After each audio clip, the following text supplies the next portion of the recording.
শুধুমাত্র সে bed share করে শাকিব খানের সাথে। এখন আরেকটা তাহলে একটা জিনিস কথা হয়েছে বলি, কি। এখন আমি একটু বলি, আমাকে 5টা মিনিট হ্যাঁ হ্যাঁ সময় দেন। হ্যাঁ আপু, তারপর অবশ্যই থেকে আপনি অবশ্যই। অ্যাড করবেন, আপনি অ্যাড করবেন। হুম, দেখেন, এবার অবশ্যই। বিয়ে নিয়ে এত কথা, সবাই খালি বলে কদু বিশ্বাস এখনো নাকি শাকিব খানের বউ। How come? হাউ কাম ও সে বউ হয়? সে একজন হিন্দু মেয়ে, সে শুধুমাত্র নায়িকা হওয়ার লোভে শাকিব খানের সাথে পরকীয়া, মানে তখন তার দুজনেই আনম্যারিড ছিল, আচ্ছা ঠিক আছে, তারা একটা প্রেমের সম্পর্ক গড়ে তুলছে। হুম এরপরে হুম হুম। দেখেন বিয়েটা কি পরিমাণ অবৈধ। অপু বিশ্বাসকে নিয়ে শাকিব খানের বোন আরও বিভিন্ন ভাষায় কথোপকথন বলেন। আপনারা এই আংশিক কিছু শুনলেন। তিনি বলেছেন শুধুমাত্র শাকিব খানের নায়িকা হওয়ার জন্য নাকি অপু বিশ্বাস তার সাথে বেড শেয়ার করেছে। এমনকি শাকিব খানের সাথে পরকীয়ায় লিপ্ত ছিলেন অপু বিশ্বাস। তিনি অপু বিশ্বাসকে নিয়ে আরও বিভিন্ন কথোপকথন বলেন।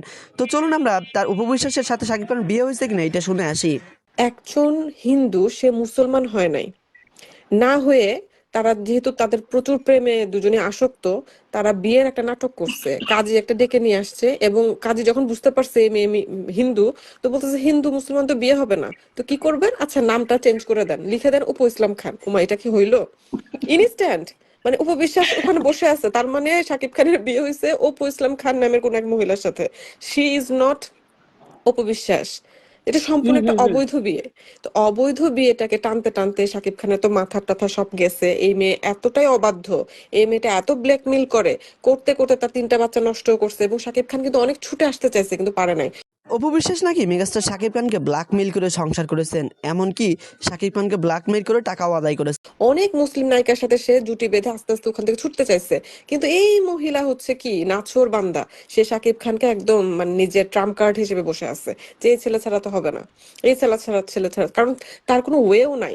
আপনি এটাও খেয়াল করে দেখবেন যে এই যে কদু বিশ্বাস বুবলির সম্পর্কে যে এই যে ঘটনাগুলো ঘটলো, শাকিব খান যখন বুবলির কাছে চলেই গেল, তখনও কিন্তু উপবিশ্বাস চাইছে, জয় চৌধুরীর সাথে কিছুদিন চাইছে, বিশেষ করে বাপ্পি চৌধুরীর সাথে চাইছে সে, বাপ্পি চৌধুরীকে বিয়ে করতেই চাইছে সে এক কথায়।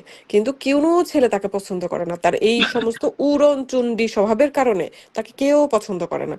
তিনি অপু বিশ্বাসের চরিত্র নিয়ে কথোপকথন বলেন। তিনি বলেন শুধু শাকিব খানই নয়, তিনি অনেকের সাথেই পরকীয়ায় লিপ্ত ছিলেন। এমনকি তার এই খারাপ আচরণের জন্য নাকি কেউ তাকে বিবাহও করতে চায়নি। তো আরও কিছু শুনবো। আজ পর্যন্ত কেউ বলতে পারে না যে এই মেয়েটাকে আমি পছন্দ করি। এমন নায়িকা সে, এমন একজন নায়িকা যে কোনো লোক তাকে পছন্দ করছে, কোনো ছেলে তাকে পছন্দ করছে।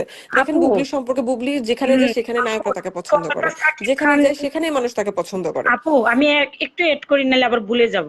আচ্ছা, সাকিব খান নিজেই 2017 সালে বলছে, অপু বিশ্বাস বলছে আমার বাসায় ভাত রান্না করতে আসে নাই, সে নায়িকা হতে এসেছে। অর্থাৎ একজন নারী যে সরকারি।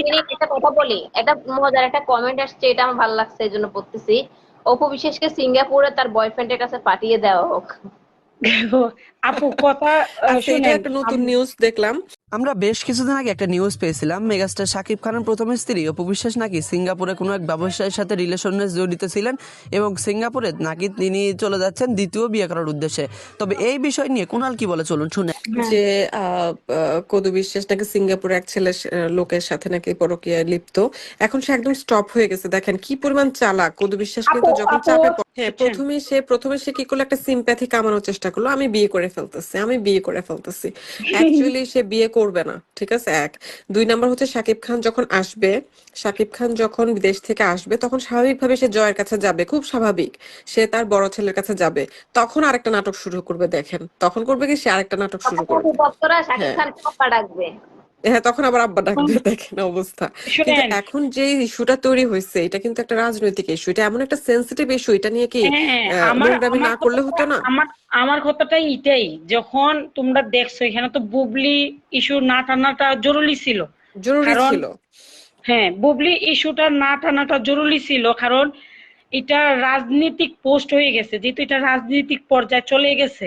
এবং শাকিব খান খুব ভালো কাজ করছে, আমি তাকে ধন্যবাদ জানাই, সে তার অবস্থানটা ক্লিয়ার করছে। কেন জানেন? হ্যাঁ। কারণ সে হুম শুধু নায়ক না, সে একজন উদ্যোক্তা, সে কিন্তু বিজনেসও করে, তার একটা হুম হুম হুম। ক্যারিয়ারও আছে, তার এই কাজগুলো করতে হবে, তার সেও একটা কমিউনিটি মেনটেন করে, তো সে আসলেই তো সে ওই বিগত সরকারের হ্যাঁ লোক। আপু, তো আমি সেই কারণে সে আমি তার নিজের হ্যাঁ অবস্থানটাকে আমি তো একদম ক্লিয়ার করেছে।